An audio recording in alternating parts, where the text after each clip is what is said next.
ہماری خواہش کی تکمیل کا بھی۔ میں تم سے درخواست کر سکتی ہوں، تمہاری منت سماجت بھی کر سکتی ہوں، مگر میں تمہیں مجبور نہیں کر سکتی۔ فیصلہ آخری صرف تمہارا ہوگا۔ اس کے بدلے جو بھی مانگو گی تمہیں ملے گا، سب کچھ، تمہارے ادھورے خواب، تمہاری آزادی، یا جو بھی تم چاہو۔ کیا میں جا سکتی ہوں؟ وہ سویرا سے پوچھ رہی تھی۔ سویرا نے اس بات میں گردن ہلائی تو وہ خاموشی سے اٹھ کر کمرے سے نکل گئی۔ سویرا کی نگاہیں اس پر ٹکی رہیں یہاں تک کہ وہ کمرے سے نکل گئی۔ اگلے ہی دن سویرا واپس چلی گئی تھی۔ جاتے ہوئے وہ مومنہ سے مل کر گئی تھی اور اسے موبائل فون بھی دیا کہ جب چاہے اس سے رابطہ کر لے۔ اسے سائم وہاں دوبارہ دکھائی نہیں دیا تھا، شاید وہ بھی وہاں سے چلا گیا تھا، مگر اس کا اندازہ غلط نکلا۔ جب وہ رات کے کسی پہر فون پر بات کرتا اس کے کمرے کے پاس سے گزرا، اسے گیٹ کے پاس کھڑے دیکھ ایک پل کو ٹھہرا، فون کاٹ کر جیب میں ڈالا۔ وہ اسے دیکھتی رہی۔ چہرے پر کئی سوال، کئی تاثرات تھے، مگر وہ خاموش اور بے تاثر چہرے کے ساتھ کھڑا تھا۔ میں اپنے گھر جا سکتی ہوں؟ اس کا سوال بہت عام تھا۔ اس کے علاوہ جو چاہو کر سکتی ہو، جہاں چاہو تمہیں ڈرائیور لے جائے گا، مگر فی الحال تم وہاں نہیں جا سکتی۔ فون کر کے پیرنٹس کو بلا لو۔ ان کو بلانے کی بات پر مومنہ حیران ہوئی۔ اگر تم بور ہوتی ہو تو اپنی اسٹڈی کنٹینیو کر سکتی ہو۔ اسٹڈی؟ میں نے ابھی کالج میں ایڈمیشن نہیں لیا۔ میڈیکل کالج میں ایڈمیشن لینا ہے؟ ہاں، اگر آپ میری میڈیکل کی پڑھائی کو اسپانسر کریں گے تو میں آپ لوگوں کے لیے سیروگیٹ بن سکتی ہوں۔ اس نے سوچے سمجھے بغیر یہ شرط رکھتے ایک پل کو اسے حیران کر دیا۔ وہ بے یقینی سے اسے دیکھ رہا تھا۔ وہ سوالیہ نظروں سے اس کی طرف دیکھ رہی تھی۔ وہ سمجھ نہ سکی کہ اس کی آنکھوں میں کیا ہے۔ کچھ پل بعد وہ سر ہلا کر وہاں سے چلا گیا اور وہ وہیں کھڑی اس سوچ میں گم تھی کہ اس کی شرط ٹھیک تھی یا اس نے جلد بازی کی، کہیں اسے پچھتانا نہ پڑے۔ ڈاکٹر بننا اس کا خواب تھا جس سے اس کے گھر والوں نے کوئی اہمیت نہیں دی تھی، اور اس نے بھی بغیر کسی ضد کے اسے چھوڑنے کا فیصلہ کر کے نرسنگ کی طرف جانے کا سوچا تھا۔ مگر انہی دنوں میں اس کی زندگی 360 ڈگری تک بدل گئی تھی۔ مگر اب جب سارے راستے بند تھے اور اسے ایک راستہ دکھائی دے رہا تھا تو وہ اسی پر جانے کا سوچنے لگی تھی۔ کیا وہ غلط کر رہی تھی؟ اس کا جواب اب بھی اس کے پاس نہیں تھا، لیکن اس نے فیصلہ پھر بھی کر لیا تھا۔ اگلے دو دنوں میں ہی سویرا واپس آ گئی تھی اور آتے ہی اس نے مومنہ کو گلے لگا لیا تھا۔ مجھے اللہ کے بعد تم سے امید تھی مومنہ، مگر یقین نہیں تھا کہ تم اتنی جلدی مان جاؤ گی۔ تمہارا یہ احسان میں کبھی نہیں بھولوں گی، کبھی بھی نہیں۔ وہ اسے خود سے لگائے کہہ رہی تھی۔ مومنہ اسے دیکھ نہیں رہی تھی بلکہ عقب میں کھڑے سائم پر اس کی نگاہیں تھیں، جو وہیں بے تاثر چہرہ لیے پیٹھ پر ہاتھ باندھے کھڑا تھا۔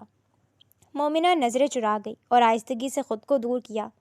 ہم جلدی ڈاکٹر کے پاس چلیں گے۔ تم ڈاکٹر کی پڑھائی اس کے بعد ہی شروع کرو گی نا؟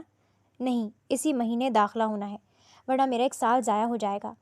اور سائم کو دیکھتے ہوئے بولی۔ اس کے انداز میں دھیما پن ضرور تھا مگر کوئی جھجک نہیں تھی۔ لیکن اس دوران تم پڑھائی کیسے مینج کرو گی؟ میں کر لوں گی، وہ اعتماد سے بولی۔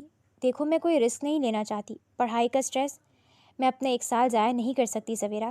میں نے کہا میں مینج کر لوں گی، آپ ڈاکٹر سے اپائنٹمنٹ لے لیں۔ وہ اس کے ہاتھ پر ہاتھ رکھتی اسے یقین دلاتے ہوئے بولی۔ داور تمہیں کالج وغیرہ کے سارے معاملات کے لیے ساتھ لے جایا کرے گا۔ یہ کارڈ رکھ لو۔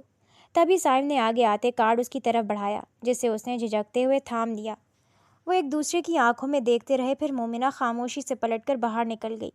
سویرا نے اس کے جاتے ہی سائم کو جا کر تیزی سے گلے لگا لیا تھا۔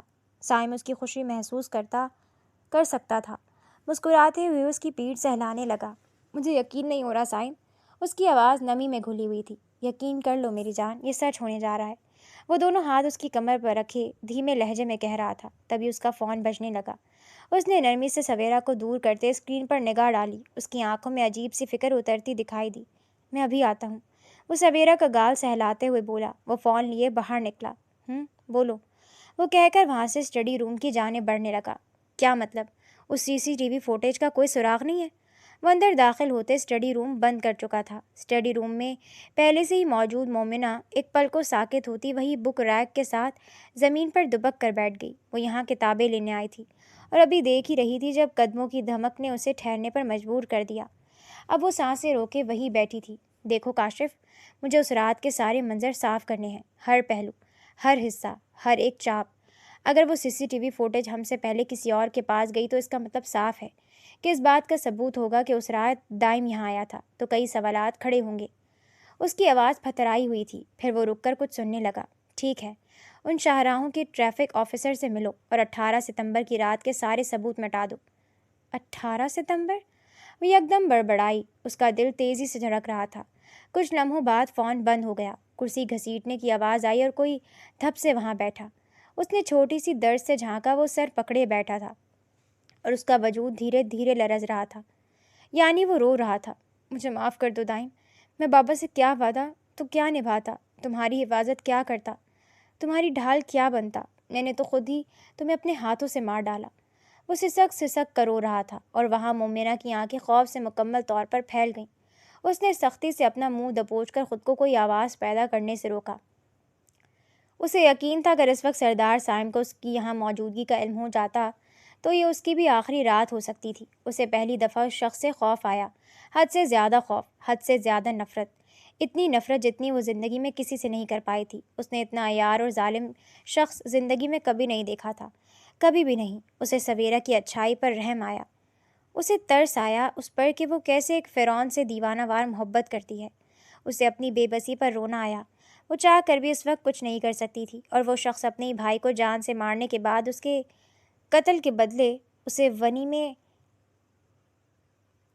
لے کر اس سے نکاح کرنے کے بعد اپنی اتنی اچھی بیوی کے سامنے فرشتہ بن کر گھوم رہا تھا۔